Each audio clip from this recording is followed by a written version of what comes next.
One of my favorite aspects about being a historian is to explore some of the things we take for granted in our society today. It might be a material object, or it might be an idea or ideologies that we throw around and we use without thinking about the context from what it developed and the process it took. Sometimes and oftentimes a long process of fighting one way or the other before it becomes a cultural norm. For example, think of the phrase, "my constitutional right," or "that is a constitutional right," or whatever that may be. And you may have used it, or you might have seen it. Politicians use it. You see it in demonstrations for whatever kind. You see it all over the place in our nation. As historians, I think it's important to explore what that really means. What does this constitutional right mean?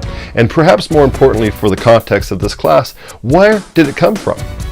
Think about after 1783 and the end of the Treaty of Paris, a new country was born, moving from colonies to a declaration of independence, declaring themselves and actually following through and putting their money where their mouth is, so to speak, doing the work and kicking out the British, or creating a treaty of an agreement that they are in fact independent from their previous colonial enterprises, a part of the British Empire. What does that mean? How do they move from there? And how does that create something new? Surely in that time period, if you would have said a constitutional right, they would have had a completely different idea. They wouldn't know what you're talking about, but then what they would be thinking you're talking about is specific state constitutions that were developed. Each state had their own constitution. The United States was an umbrella, and each state had the power. Every state created an idea of what citizenship was, what equality was. Some states would have said, like Pennsylvania, that all men are created equal and men and women are alike. Widows and maids, and whether black or white, is what some constitutions would say. Other constitutions make it very clear that citizenship and being an equality is for white and not for black. So every state looked at things differently and looked at the idea of state or constitutional right as a state right. And it went from border to border, state to state. The process from that into a national idea of a constitution was quite a process. And that's what we want to look at this week, is that development of state rights moving into national rights and national creation of what the country's going to look like. How are different branches of the government going to be formed? Are these ideas that came out of a vacuum? Are these ideas that they just sort of thought out of thin air, sitting around pontificating and throwing ideas around in a vacuum? Well, what was the context behind it? And that's the important thing, that this is part of that Enlightenment era. If you've taken philosophy classes, perhaps you've taken political science classes that have developed and dived into this a bit. But if this is brand new, if you haven't really thought about it before, think of the context that these people are living in, the worldviews that they're viewing and developing from. And they're part of this Enlightenment idea with many thinkers. Think of Locke and Rousseau and Montesquieu and stuff that's talked about in the reading, and how they decide and look at ideas of ways of forming government. They're seeing in their own time periods problems with governments that they are in, different monarchies, and they're starting to see the idea of what really is the pursuit of happiness, what is the individual rights of men and women. And really, is that a concept that can we put men and women as equal? Those are all things they're talking about. And these are things that these individuals that we now call the Founding Fathers are deeply ingrained in discussion. So if you look at the United States formation, it really is a scientific experiment of what a nation they believed would be based on ideas that are spreading around the globe.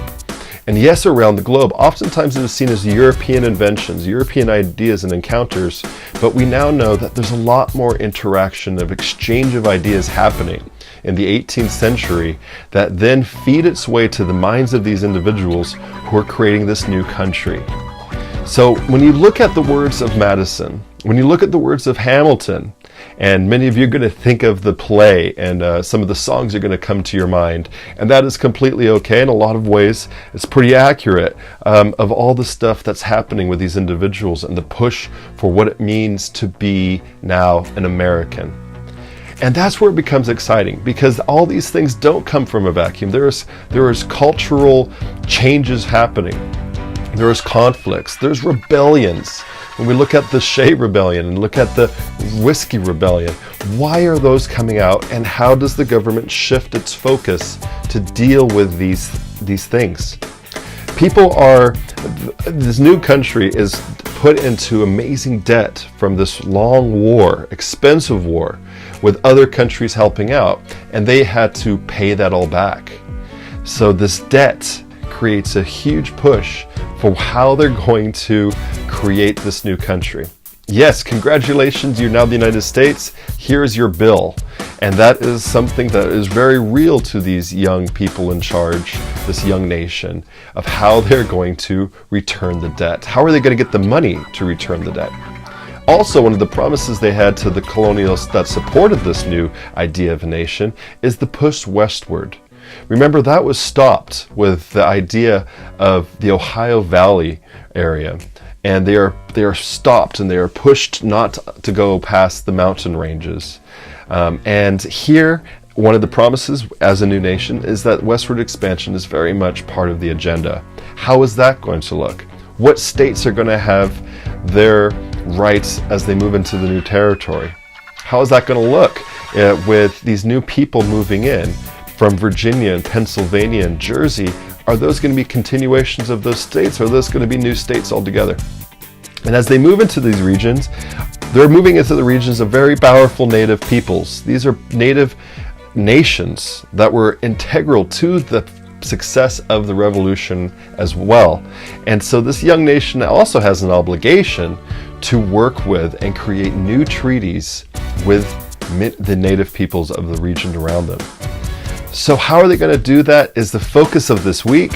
I'm excited because now we're getting into some depth of some political ideas created in context of what's happening around them and the ideas that are being exchanged across the Atlantic, and also into Central America, and all over the place, creating these new ideas to create something new as a national experiment of what is now the United States of America, but also how that all shapes and shifts and creates a foundation for rights as citizens of the country, state rights versus national rights, may having a conflict and arising something new, and doing so through different ways of writing constitutional, the Bill of Rights, the state rights, new government, what the president looks like, how the president's going to run. Do we call the president Your Royal Highness?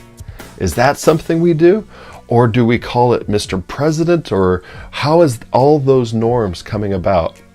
And that we take for granted today, but it was all new. Put yourself again in the shoes of these first Americans, of what it meant to be that American, and how was this going to happen, and how is it going to last? So that is something I really want us to focus on with chapters 8 and 9 here today, this week, and dive into the very birth and shift from colonies to United States of America.